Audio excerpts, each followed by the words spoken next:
Olá, amigo, amiga, companheiros de caminhada. Sejam bem-vindos ao canal do CEF, o Centro Espírita Fraternidade do Ipiranga. Hoje realizaremos mais um estudo do Evangelho segundo o Espiritismo. Tenha em mãos o seu exemplar do Evangelho e um recipiente com água, que será magnetizada no decorrer do nosso estudo. Mantenha um pensamento tranquilo e no Mestre Jesus. Iniciaremos dentro de alguns instantes. Olá a todos, sejam todos muito bem-vindos aqui à Caravana do Evangelho. Dizemos que é caravana porque tem corações aqui conosco e todos que nos acompanham pelo canal do YouTube e do Facebook do CEF, Casa Espírita, que nos dá essa linda oportunidade de externarmos aqui as nossas reflexões acerca do texto do dia. E assim, para nós começarmos, Gerson, você trouxe uma leitura para gente, uma mensagem? Ah, não, eu errei, é a Cleide que trouxe hoje. Pode ler para a gente, Cleide? Posso sim. É de Emmanuel. É bem pequenininho, mas como sempre, as palavras de Emmanuel vêm carregadas de muito conteúdo, né? E eu acredito que ajuda muito na gente no Evangelho, né? Se chama Fé Viva. A fé que apenas crê é uma luz estacionária no coração de quem a retém. Para comunicar-se com o outro, porém, iluminando corações e levantando almas, a fé viva precisará deslocar-se, usando o carro das boas obras. Emmanuel.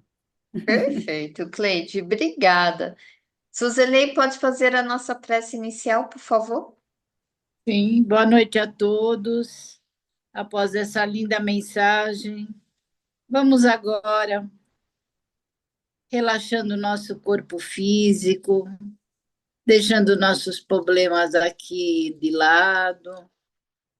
Vamos serenando a nossa mente, acalmando os nossos pensamentos e mais relaxados,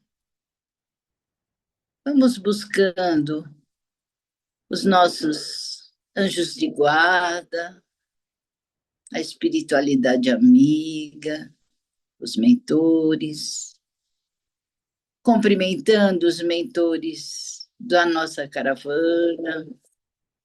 Vamos agradecendo a equipe de limpeza, a equipe de segurança do CEF, que com certeza já higienizaram, vai nos proporcionar o nosso trabalho com extrema segurança.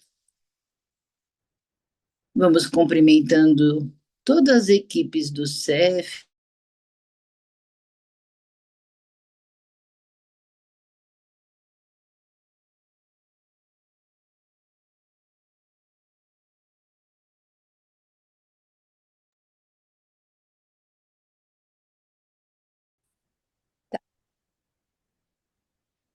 Então, nesse momento, vamos.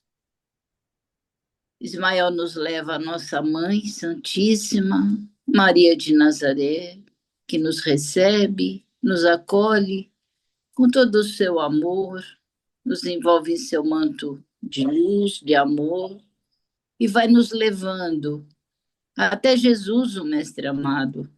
Diante de Jesus, ajoelhados aos seus pés, vamos dizendo a ele: Jesus, se conosco agora e sempre. Jesus, obrigado pelos seus ensinos. Sabemos ainda que temos muito a percorrer, muito a aprender. E Jesus, nesse momento, nos leva a Deus, ao Pai, ao Criador. Diante de Deus, vamos agradecendo a Ele pelo dom da vida, por tudo que temos, por tudo que somos. E vamos dizendo a oração que Jesus nos ensinou. Pai, Pai nosso que estais no céu, santificado seja o vosso nome. Venha a nós ao vosso reino, seja feita a vossa vontade, assim na terra como no céu. O pão nosso de cada dia nos dai hoje. Perdoai as nossas ofensas, assim como nós perdoamos a quem nos tem ofendido. E não nos deixeis cair em tentação, e livrai-nos, Senhor, de todo mal. Que assim seja. Graças a Deus, graças a Jesus e graças a Maria Santíssima. E assim, mais harmonizado, podemos começar os nossos estudos, a nossa caravana de hoje. Obrigada, Suzane. Gerson, pode fazer a leitura? Então, hoje iniciamos, né? Capítulo 18. 28. Ah, não, é 18. 18. Será que não estou enxergando direito? Eu que enxerguei a mãe. Muitos os chamados e poucos os escolhidos. Parábola da festa de núpcias. Falando ainda por parábolas, disse Jesus: O reino dos céus é semelhante a um rei que, preparando as bodas de seu filho, enviou seus servos a chamar os convidados para as bodas, mas os convidados se recusavam a vir. Enviou outros servos com a ordem de dizer aos convidados: Eis aqui tenho preparado o banquete. Meus touros e animais cevados já estão mortos, e tudo está pronto. Vinde às núpcias.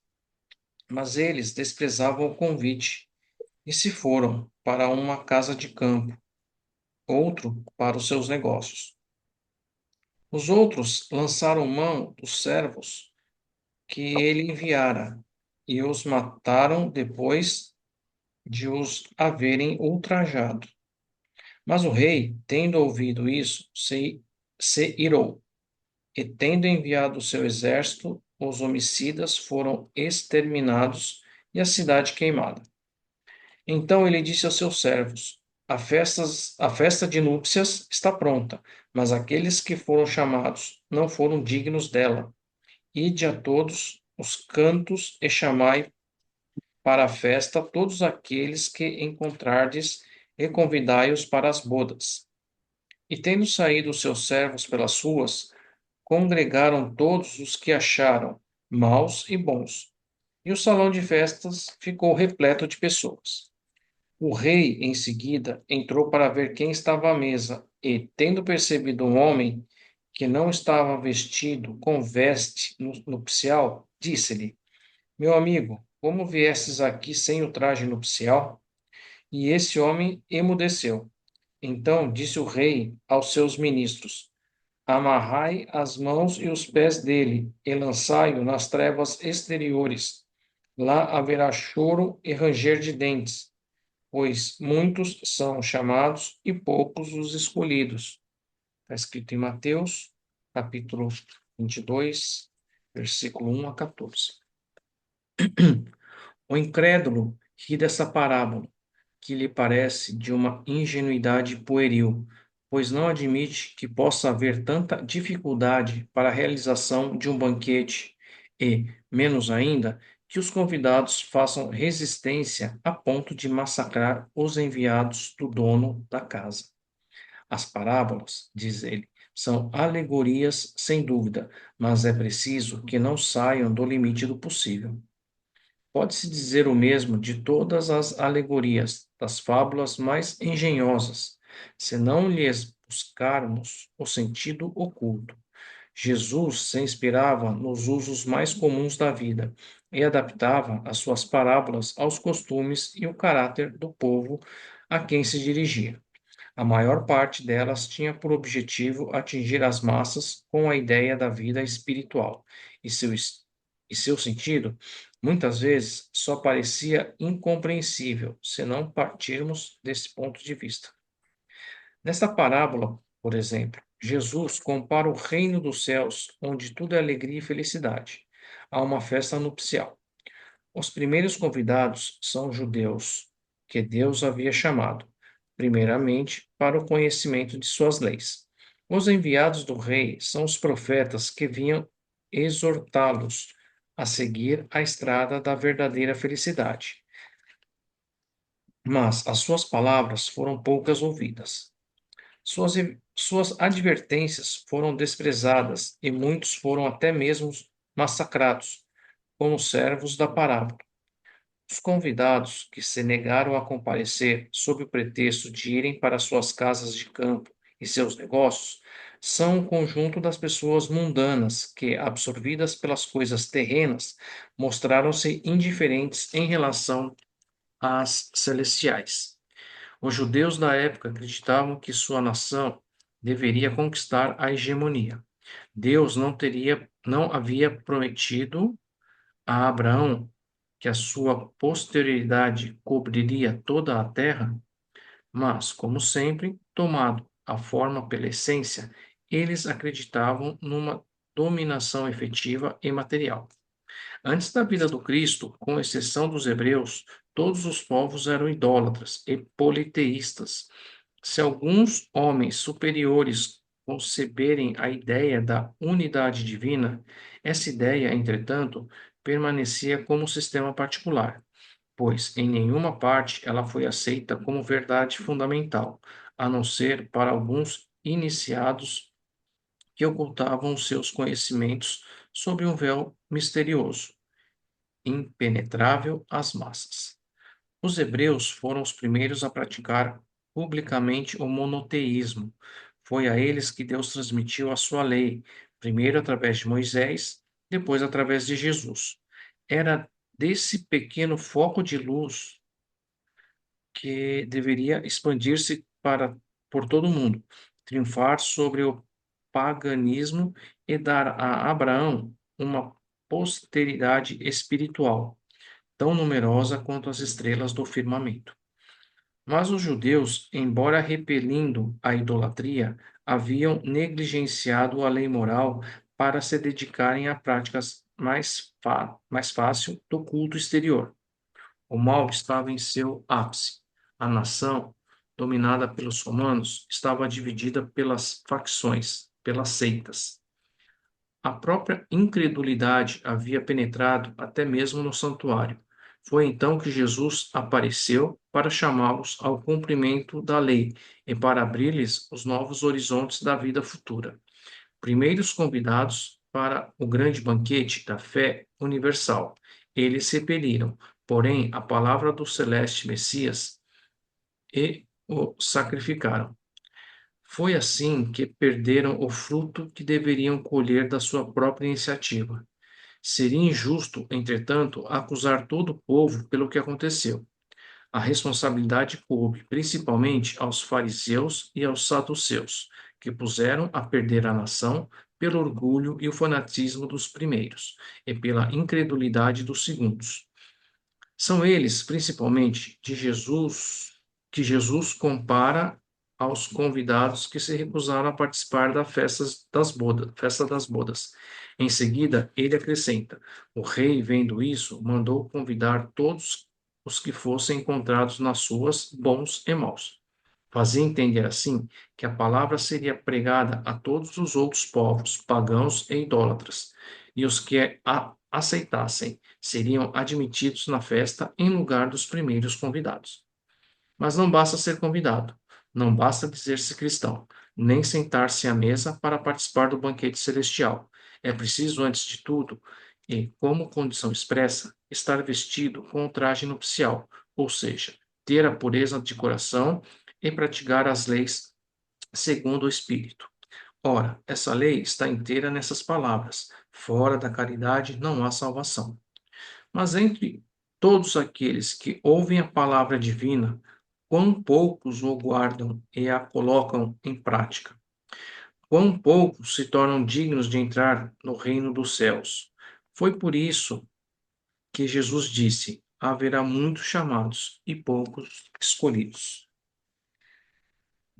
Bem legal aqui esse texto, né? Porque esse capítulo, muitos são chamados e poucos os escolhidos, a gente vai ver muito aí das parábolas, né, de Jesus. E Kardec aqui, ele explica bem explicadinho aí essa parábola, porque Kardec ele esclarece que esses ensinamentos de Jesus sobre a festa de núpcias, embora tenha até usado assim umas palavras fortes, mas foi bem inspirado nos costumes e épocas, e usos daquela época, né?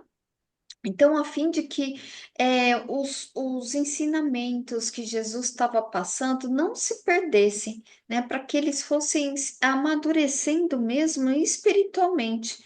E graças a essas lições, a essas parábolas, nós vamos assim nos esforçando para compreender melhor esses ensinos através da nossa razão, né? Da nossa sensibilidade para que a gente coloque mesmo em prática no nosso dia a dia.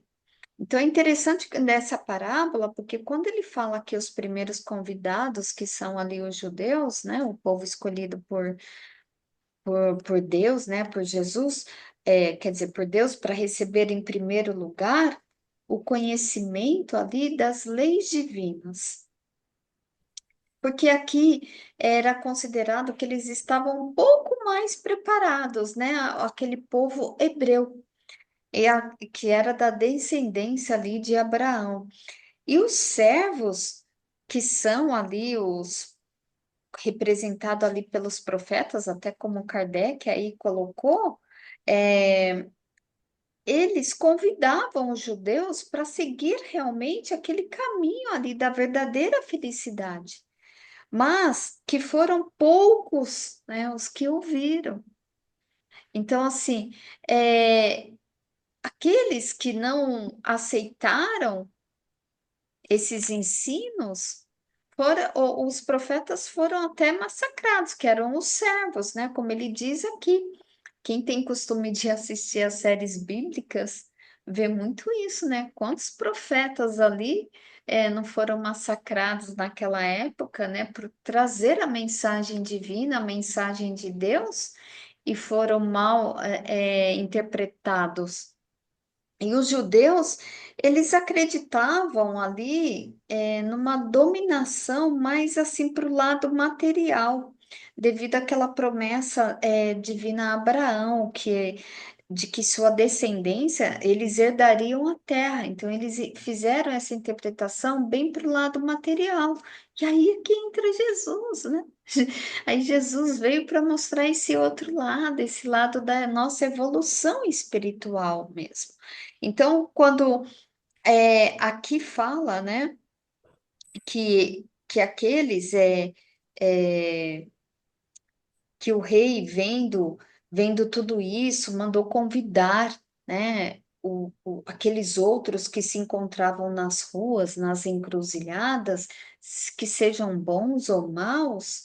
Então, se refere ali à divulgação dos ensinos, né? Porque o ensino de Jesus é para todos, porque já sabemos que todos vão evoluir. Mesmo aquele que ainda prevalece muito no mal, mas vai evoluir. Todos nós vamos.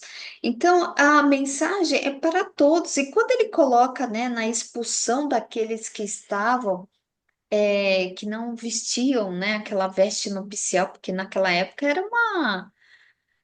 eles recebiam uma veste especial para usar. E quem usava aquilo era uma afronta ali para o rei.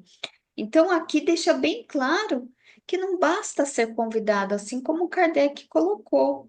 E sim aceitar os ensinos de Deus, ser um cristão. E o que que é ser um cristão? É na hora de pensar, é na hora de agir, é na hora de praticar a caridade, né? E o que que é a caridade? É o amor em ação. Então, se a gente trouxermos aqui para a nossa vida, todos nós somos diariamente convidados para essa festa de núpcias, porque nós somos convidados para viver aqui a um mundo melhor. E quando a gente é convidado para viver a um mundo melhor, começa por nós, é a nossa parte. Então, todos nós aí, nós temos as consequências das nossas ações, das nossas atitudes. Então, através das nossas escolhas, é como a gente vai viver. Então, assim, por vezes se coloca lá na conta de Deus, né? Por que Deus faz isso? Por que Deus faz aquilo, né? Mas será que é Deus mesmo que faz? Não é a gente que escolheu um caminho, né? E agora a gente está aí tentando entrar para o prumo. Então, é essa festa que nós somos convidados todos os dias para que a gente possa fazer essa reflexão de colocar os ensinos de Jesus em prática, e não somente em palavras, não somente ler o Evangelho. Nossa, que lindo, né? Ah, tá bom. Tá certo, Meire. E aí, amanhã, o que você vai fazer com isso, né? Então, assim, é a gente ler, refletir e colocar em prática. Suzerei, pode falar. Você abriu seu microfone.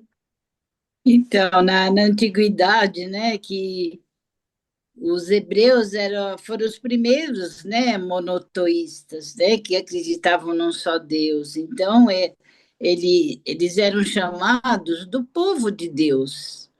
E até hoje isso ainda repercute, né,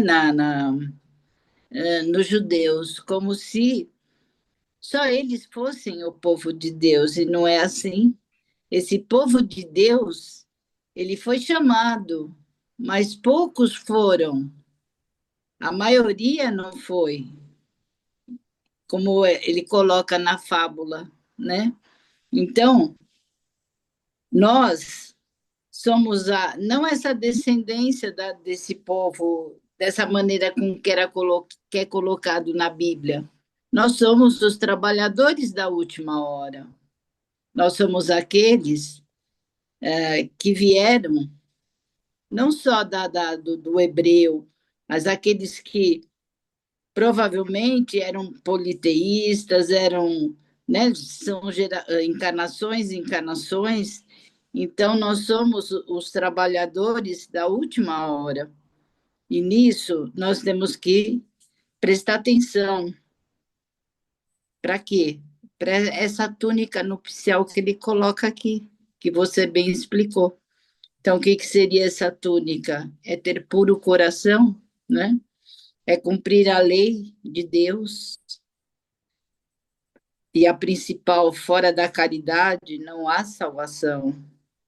Então, ele coloca: poucos serão os escolhidos, muitos chamados até hoje.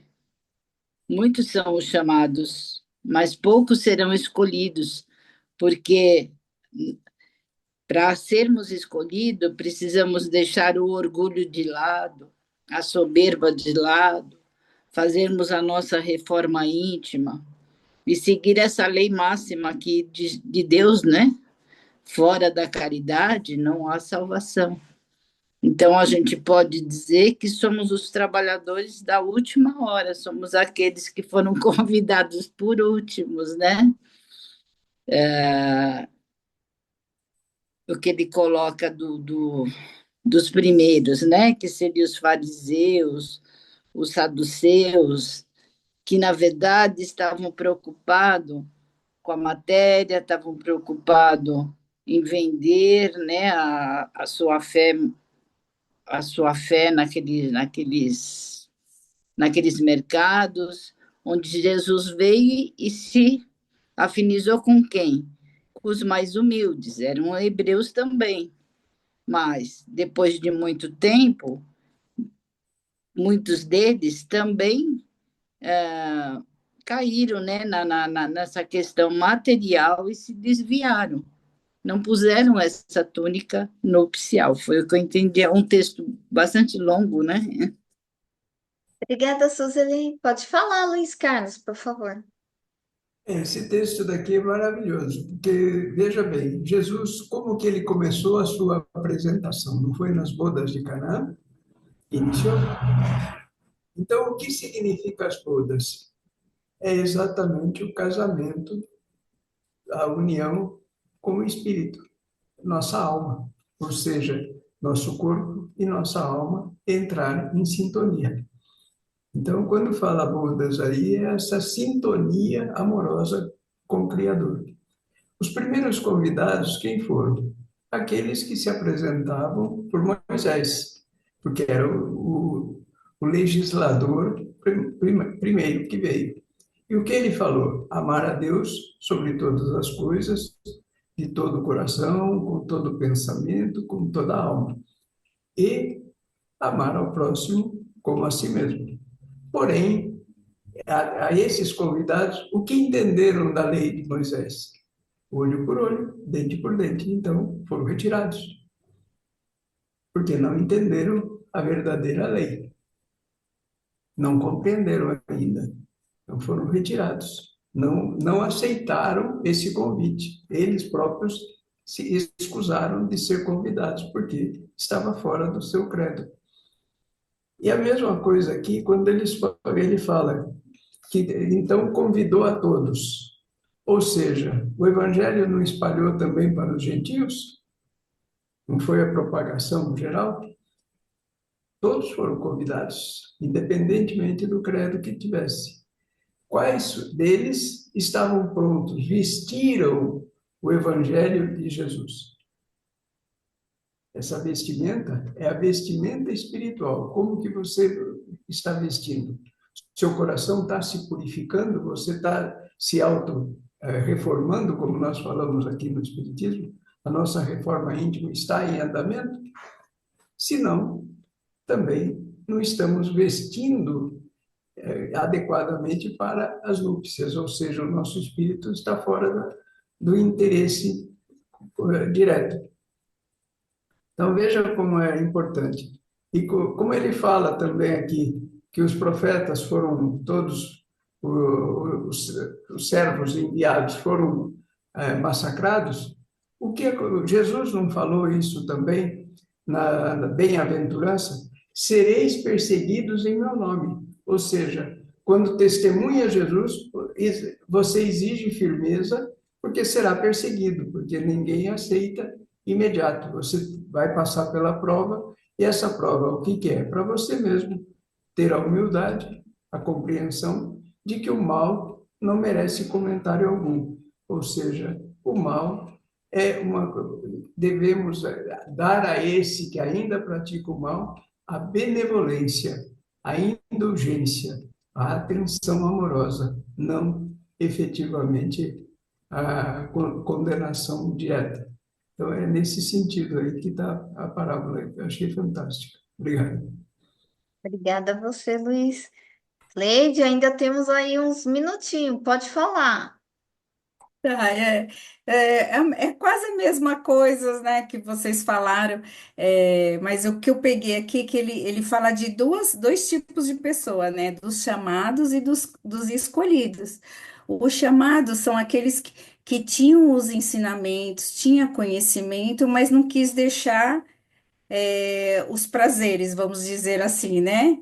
E os escolhidos são aqueles que ouviram a palavra e, através do livre-arbítrio, eles resolveram aceitar, né? Então, ele fala aí de dois tipos de pessoas, né? E que a gente continua vendo ainda, né? Na época de hoje, a gente ainda continua vendo aqui.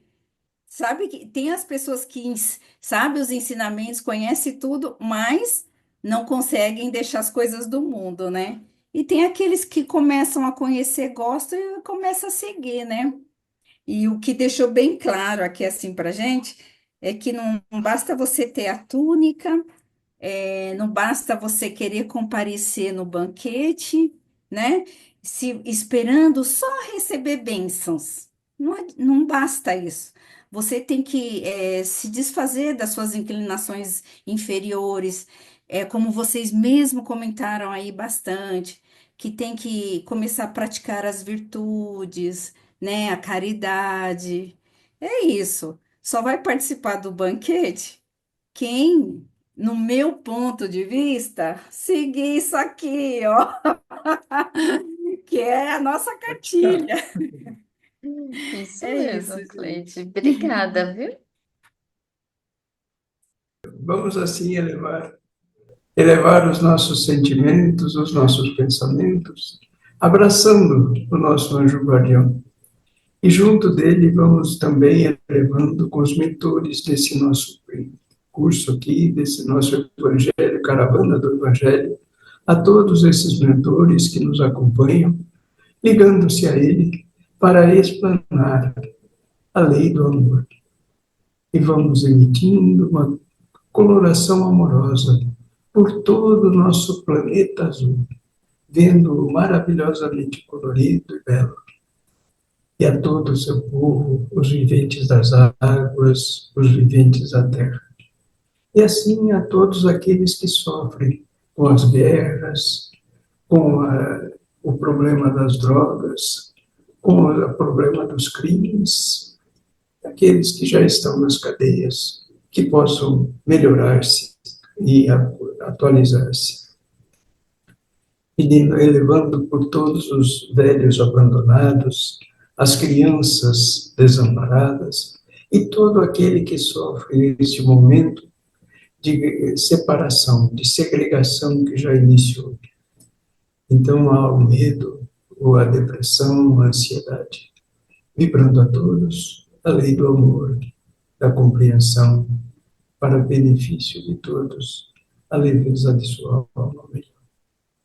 E vamos pedindo por todo o nosso grupo, que cada vez mais nos harmonize no entendimento e na busca, sem ficarmos fixos às letras, mas sim ao entendimento do espírito e da letra. E vamos, então, elevando nossos pensamentos a todos os hospitais, a todo leito de dor. E assim, pedindo a presença dos amigos Bezerra de Menezes e Eurípides Barçanufo, para que possam magnetizar a nossa água, fluindo amorosamente, para que possamos beneficiar-se dela e limpar todos os conteúdos negativos que estendendo esse benefício a toda a nossa caixa d'água, toda a reserva que tivermos, para que possa também toda a higienização da casa, da alimentação, nossa higienização pessoal, também estarem beneficiados dessa água maravilhosa. E assim vamos elevando em agradecimento com todos nós, a toda a espiritualidade maior, aos mentores da casa. E assim, agradecendo ao CEF a oportunidade deste nosso estudo, elevamos a Maria, nossa doce mãe, a Jesus, nosso mestre querido, para que possamos aprender toda a sua vida, o Evangelho vivido e experienciado que ele nos deixou. E a Deus, nosso Pai, rogando a Ele que possamos estar em comunhão para cumprir com o nosso dever nesta reencarnação. E abençoando, vamos elevando, agradecendo a Deus, a Jesus, nosso Mestre, a Maria, nossa doce mãe, toda esta nossa união. Muita paz, alegria e ótima semana para todos.